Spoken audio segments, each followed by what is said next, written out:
আসসালামু আলাইকুম প্রিয় দর্শক সকলকে স্বাগত জানাই অভিবাসী আপডেটের আজকের নতুন ভিডিওতে। আজ জানুয়ারি মাসের 8 তারিখ জানিয়ে দেব গত 24 ঘন্টার অনেকগুলো তথ্য যা জানার অপেক্ষায় রয়েছেন আপনি। এই ভিডিওটি আপনি দেখছেন ইউটিউব, ফেসবুক দুই প্ল্যাটফর্ম থেকে। আমরা প্রতিদিনই আপনাদেরকে এই গুরুত্বপূর্ণ তথ্য ইনফরমেশন দিয়ে সহযোগিতা করে যাচ্ছি। নিজে জানুন, অন্যকে জানান, ভিডিওটি শেয়ার করে। চ্যানেলটি সাবস্ক্রাইব করে ফেসবুক পেজটি লাইক ফলো করে আমাদের সাথে যুক্ত থাকলে এভাবেই আপনি নিত্য নতুন আপডেট তথ্য জানতে পারবেন। আপনার কাছে অভিবাসীদের কোনো তথ্য ইনফরমেশন থাকলে তাও আপনি এই ভিডিওতে কমেন্টস করে জানাতে পারেন। অনেকে এই ইনফরমেশনগুলো জানার অপেক্ষায় থাকে। আপনারা জানেন বর্তমান সময় বাংলাদেশিরা তুরস্ক থেকে গ্রিসে, লিবিয়া থেকে ইতালিতে, তিউনিসিয়া থেকে ইতালিতে, মরক্কো, আলজেরিয়া, মোরতানিয়া, সেনেগাল সহ বিভিন্ন দেশ ব্যবহার করে ইউরোপে যাওয়ার সর্বোচ্চ চেষ্টা চালিয়ে যাচ্ছে।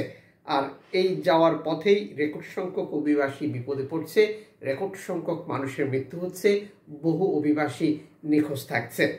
সর্বশেষ একটি এনজিও সংস্থার তথ্য মতে একটি গ্রিন সিগন্যাল, আপনারা রেড সিগন্যাল দেখতে পাচ্ছেন, দুঃখিত, এই লাল চিহ্ন এলাকাটিতেই 8 জন শরণার্থীকে রেখে এসেছিল, যেটি তিউনিসিয়ান কোস্টগার্ড।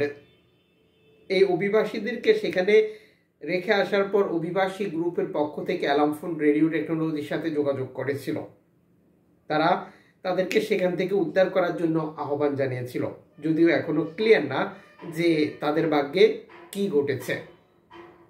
দর্শক, সর্বশেষ অ্যালামফোন যখন এই তথ্যটি শেয়ার করেছিল তখন তাদের সাথে তারা যোগাযোগ করেছিল, কিন্তু নতুন এনজিও সংস্থাটি নিশ্চিত করেছে এখন আর তাদের কোনো অস্তিত্ব তারা সেখানে খুঁজে পায়নি। এখানে এনজিও সংস্থাটি কমপ্লিটলি মানবতার বিরুদ্ধে অপরাধের জন্য ইতালিকে দায়ী করেছে। ইতালির অর্থায়নে বর্তমান তিউনিসিয়া সরকার এই ধরনের কার্যক্রম পরিচালনা করছে বলেও স্পষ্ট অভিযোগ করেছে এই সংস্থাটি। আপনারা জানেন 2024 সালে ইতালিতে শরণার্থী প্রবেশ কমাতে সফল হয়েছে বর্তমান ইতালির সরকার। এক্ষেত্রে তারা ব্যবহার করেছিল তিউনিসিয়া এবং লিবিয়াকে। যে কোস্টগার্ডরা প্রতিনিয়তই নৌকা ডুবিয়ে দেওয়া, নৌকা শরণার্থীদেরকে আটক করা, মারধর করা, নির্যাতন করা, ধর্ষণ করা, আরও বহু ঘটনা। এরপরে আবার লিবিয়াতে নিয়ে গিয়ে মুক্তিপণ আদায়, যা বাংলাদেশিদের কাছে স্পষ্ট। প্রতিনিয়তই এই ধরনের বহু অভিযোগ আমরা পাচ্ছি। এই পরিস্থিতিতে এনজিও সংস্থাটি ইতালির বিরুদ্ধে মানবতা বিরোধী কার্যক্রমে নিজেদের সংশ্লিষ্টতা বন্ধ করার জন্য আহ্বান জানিয়েছে। যদিও আপনারা জানেন যে বর্তমান জর্জিয়া মেলোনি সরকার ক্ষমতা গ্রহণ করার পর শরণার্থী আটকানো, বাধা দেওয়া, প্রতিরোধ করার নতুন নতুন কৌশল আবিষ্কার করছেন, যা ধারাবাহিকভাবে অব্যাহত রয়েছে। তিউনিসিয়ান বর্তমান স্বৈরাচারী সরকার কাউস সাইদ যে কার্যক্রমগুলো পরিচালনা করছে, যা মানবতা বিরোধী কার্যক্রম, যেটি বারবার অ্যামনেস্টি ইন্টারন্যাশনাল, IOM, ইউনিসেফ, জাতিসংঘ, UNHCR সহ বহু অলাভজনক প্রতিষ্ঠান, মানবাধিকার সংগঠন এবং বিভিন্ন এনজিও সংস্থা থেকে অভিযোগ করা হচ্ছে। এরপরও কিছুতেই কিছু হচ্ছে না, যার উদাহরণ আপনারা বহুভাবে জানেন। স্বৈরাচার কখনো কারোর সমালোচনা কানে নেয় না বা সেটার সিদ্ধান্ত অনুযায়ী তারা কাজ করে না, তারা শুধু তাদের স্বার্থ সংশ্লিষ্ট ব্যাপার নিয়ে কাজ করে, যার বহু উদাহরণ আপনারা অবগত রয়েছেন বা গুগল করলে দেখে নিতে পারেন। ক্যানারি দ্বীপপুঞ্জের রাস্তায় 2টি নৌকা থেকে 110 জন শরণার্থী উদ্ধারের নতুন একটি তথ্য প্রকাশ করেছে স্প্যানিশ কর্তৃপক্ষ সালভেন্তো ম্যারিতিমো।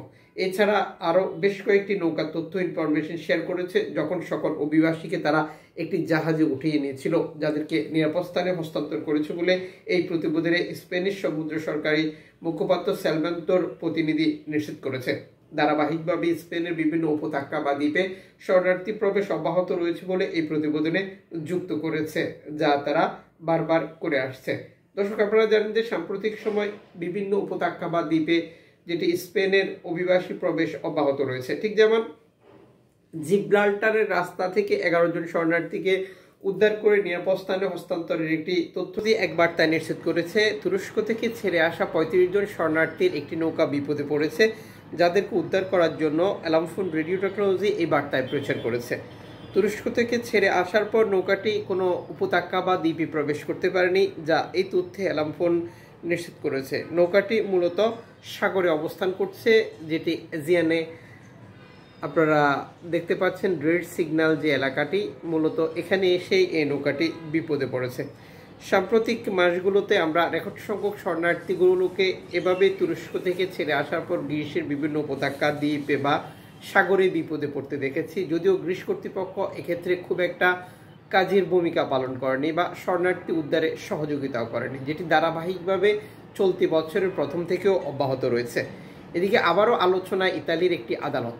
ইতালির আদালতের নতুন রায়ে অভিবাসীরা দারুণ খুশি। ইতালির একটি আদালত সর্বশেষ এক্স স্যান্ডেলের দেওয়া বার্তায় নিশ্চিত করেছে শরণার্থী ইতালিতে আসার পর যেটি সরকার একজন মিশরীয় নাগরিককে আটক করে রেখেছিল, যেখানে তারা দেখিয়েছে মিশর একটি নিরাপদ দেশ। কাতানিয়ার আদালতের এই রায়ে স্পষ্ট করেছে মিশর অনিরাপদ দেশ, যেহেতু ইউরোপীয় ইউনিয়নের আইনে স্পষ্ট করে বলা হয়েছে যে অনিরাপদ দেশ মিশর সহ বাকি দেশগুলো, যেগুলোকে বর্তমান সরকার জুন মাসে নিরাপদ দেশের তালিকায় অন্তর্ভুক্ত করেছিল। এই প্রতিবেদনে স্পষ্ট করেছে যে অনিরাপদ দেশের নাগরিকদেরকে ইতালি সরকার এভাবে আটকে রাখতে পারে না এবং তার দেশে পাঠানোর কোনো সুযোগও নেই।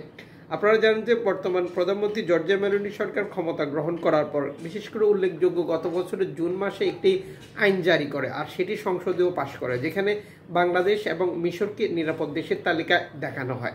এই সূত্র থেকে মিশর এবং বাংলাদেশিদের আলবেনিয়াতে পাঠিয়ে সেখানে যাচাই বাছাই করে আবার দেশে পাঠানোর প্রক্রিয়াটি শুরু করেছিল সরকার, যদিও গত বছরের সেই 2 টেস্টে ফেল করেছিল বর্তমান সরকার। এরপর আদালতের এই সিদ্ধান্তটি ইউরোপীয় আদালতে তোলা হয়, যদিও ইউরোপীয় আদালতের পক্ষ থেকে এই ব্যাপারে এখনো কোনো ঘোষণা আসেনি। কিন্তু জর্জিয়া মেলোনি সরকার নতুন করে এই খাত নিয়ে কাজ করতে চান। তারা ফেব্রুয়ারি মাস থেকে আবারও অভিবাসীদেরকে আলবেনিয়াতে পাঠানোর একটি প্রক্রিয়া নিয়ে কাজ করছিল।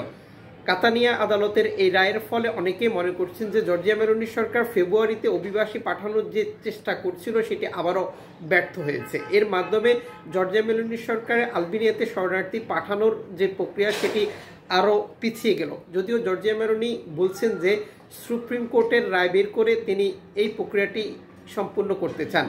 প্রসঙ্গত আলবেনিয়ার সাথে ইতালি যে চুক্তি করেছে এই চুক্তিকে একটি রোল মডেল হিসেবে দাঁড় করানোর সর্বোচ্চ চেষ্টা চালিয়ে যাচ্ছেন বর্তমান প্রধানমন্ত্রী জর্জিয়া মেলোনি, যে ধারাবাহিকতায় রেকর্ড সংখ্যক বাংলাদেশ এবং মিশরীয় অভিবাসী ইতালিতে প্রবেশ করলেও অনিশ্চয়তায় রয়েছে, কারণ তার সরকার এই দুটি দেশকে নিরাপদ দেশের তালিকায় অন্তর্ভুক্ত করে রেখেছে। আর নিরাপদ দেশের তালিকায় অন্তর্ভুক্ত করা এবং শরণার্থী পাঠানোর সুযোগ তৈরি হলে ইতালিতে অবৈধভাবে বাংলাদেশ এবং মিশরীয় অভিবাসীরা প্রবেশ করলেও 1%ও তারা থাকার সুযোগ পাবে না, যেহেতু নিরাপদ দেশের তালিকার জন্য বা নিরাপদ দেশের জন্য এক আইন, অনিরাপদ দেশের জন্য এক আইন।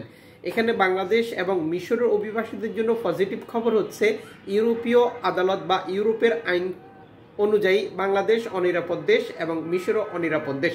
সুতরাং এই দেশের অভিবাসীরা ইতালিতে এসে আশ্রয় আবেদন করতে পারবে বা ইউরোপের বাকি দেশগুলিতেও। আশা করি এভাবেই নিত্য নতুন আপডেট তথ্য জানতে পারবেন আমাদের সাথে যুক্ত থাকলে।